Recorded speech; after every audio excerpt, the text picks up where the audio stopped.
Before we get into this video, I'd just like to say that I've made a Legends deck account where I will be uploading all my deck guides for future. If you don't mind going over there and following, that is kind of a massive help for me on the channel, as I'll put all my decks there. I might even put them on a few days early, so you could get sneak peeks of what's coming next. And, you know, there's a comment section there, so you can kind of review, tell me what you like, tell me what you don't like about the decks, and yeah, I think it's just useful for interacting with the fans. Anyway, hope you enjoy the video. Hey guys, Dom here, back with another game of Legends, but this time with a kind of Thieves Guild and Dragon hybrid mess of a deck that I kind of came up with after getting a few more cards. And the main premise of this deck is that you reduce the cost of your more expensive cards with stuff like Thieves Guild Fence, and obviously there's the Dragon side of it too, to kind of summon out much more powerful units for a cheaper cost.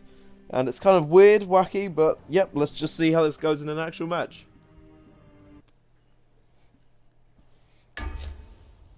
So up against House Telvanni. We can kind of expect a Betray deck coming our way. And Thieves Guild Fence is perfect, but Dover of the Voice is quite high. I don't actually know why Conjuration Shoot is in this deck, to be honest. But, oh well, he can stay.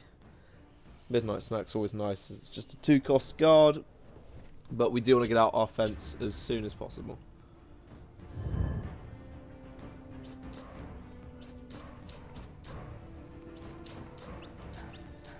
Nice board interactions here while we wait for our opponent to politely do something. Set off a metronome or two. Right, so first turn we don't want to waste our ring. We won't do anything. Next turn, if they still haven't done anything, we might break our ring, summon the fence, just so all our future draws are going to get more and more powerful for a much cheaper cost. Okay. We'll summon in the Shadow Lane, just so if they happen to summon something with charge, which I highly doubt they'll do with the archetypes they've got, but it's just in case of something like a giant bat. They don't hit us. Move we can't anticipate.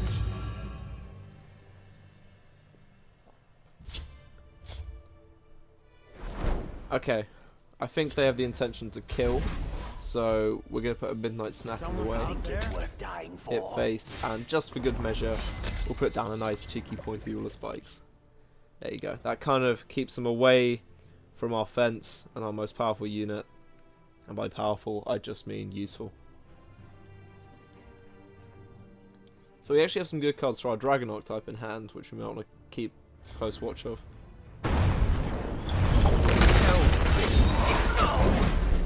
Okay. Kind of interested why they didn't just kill the fence, but I'm not really complaining. Is someone out there?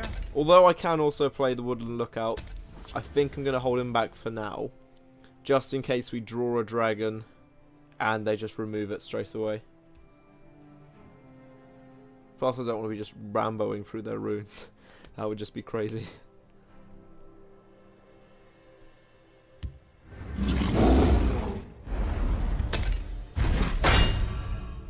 Right, we have suddenly found a problem. So let's get lockpicking away. And we pick it in 1. I bark and birth. This is interesting. Think it's worth dying for. That's proof that Thieves Guild Fence is an excellent card. Just there, from that. Lockpicking into Thieves Guild Recruit into Lightning Bolt Shenanigan. It's quite impressive. They've no move we can't anticipate.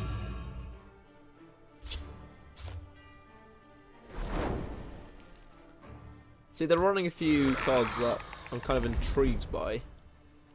I'm wondering if they could be running just the generic one in the store. Think it's worth dying for. Get back, I say. We're going to attack first, obviously, so we don't break any runes Care to go at an again? awkward pace. And yeah, we'll summon Woodland Lookout now, because we have a dragon in hand.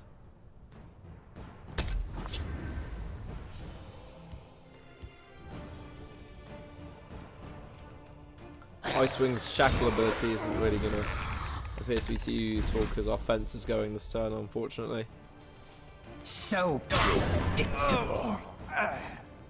Although that being said, we have got them down to a half health, and they haven't been able to hit us yet, so we can take that as an advantage.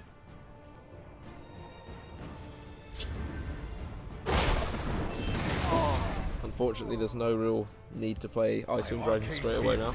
This day will be mine. It's interesting. Echo of Akatosh, that's going to be useful. My scales move in shadow. Why did I go for face? Because now their ward person is still going to be an issue. Oh well, that was a mistake by me, because now their spell sword is going to kill the elusive schemer, and I won't be able to kill it straight away.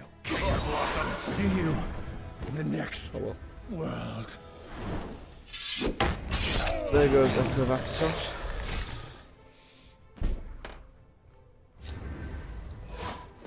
Lozra, I guess, into...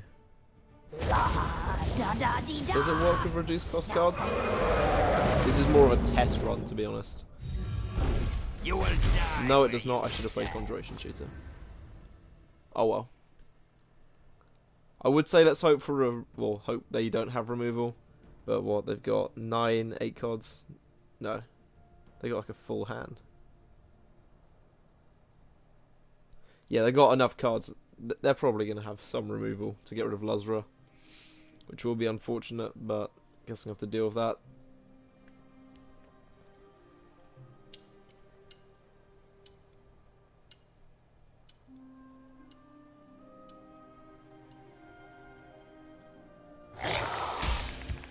We must count on our wits. There goes Lozra. If they can draw any action in their deck, they're going to kill it. Although that being said, it's not that big a buff. Especially if they get something for like a greater and larger amount of removal. Who knows? Only they do, I suppose. Now here's the question. Are they going to break my rune?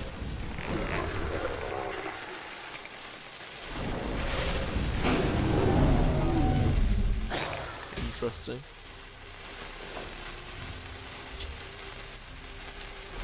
Clever.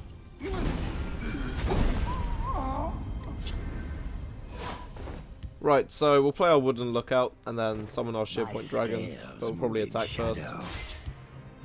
Look to the skies. Ancestral Dead can go because it's got a Slay ability and we don't want that getting out of hand. And what? Yeah, they have got 10 Magicka and a full hand, but oh well. You know, they've only got 1 unit on the board right now. That's not too bad, we can deal with that. Especially as we are 18 health points ahead. And 1 rune down, of course. That's also another good point to mention. Nothing will stop my rise.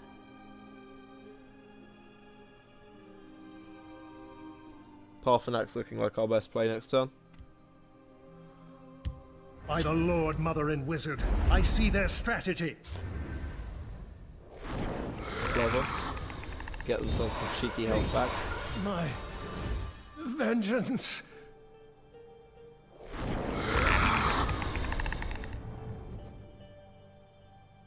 Question is it just going to be more worthwhile to play Conjuration Tutor? But then we won't get the healing buff from Woodland Lookout this turn.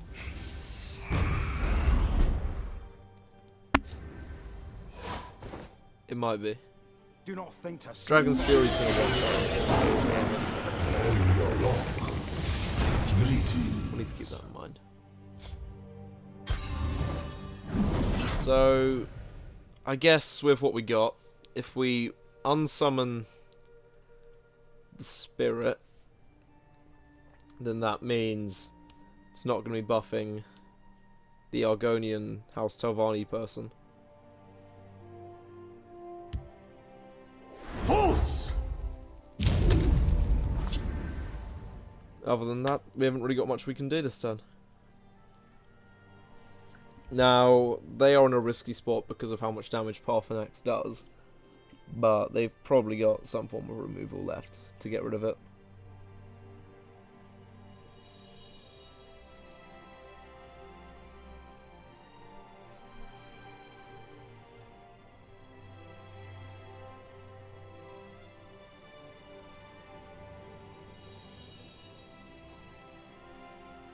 what they're gonna do.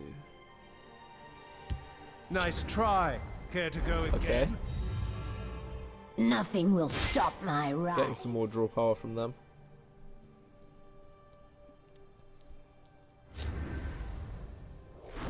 And lowering Parthenex's damage, that's good. Good for them, obviously. I will They seem to be walling a lot. turn. They're not really able to attack me because of the situation they've been placed in. And we don't have enough just to Dragon's Fury our way through. So we will kill them and attack. But there's no point wasting all our Dragon's Furies now when we need to Conjuration Cheater. Mage never stands alone. I mean, I doubt we'll draw a Lava Atronach, but it's just in case. See, if this was real life, I could easily just do a rigged shuffle, put it on the top of my deck. No one would ever notice. But obviously, Must I do online card everything game can't just myself? cheat like that.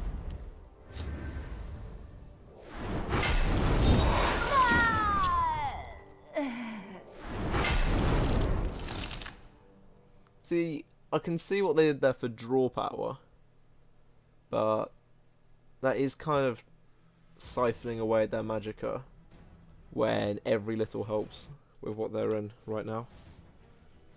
Might be a last Nothing will effort ditch. stop my rise.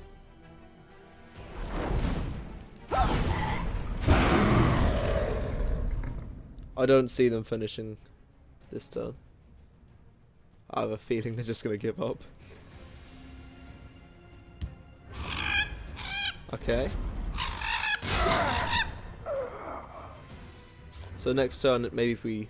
Okay, no, can't just Dragon's Fury it. I can see to your prowess. Oh, hang on.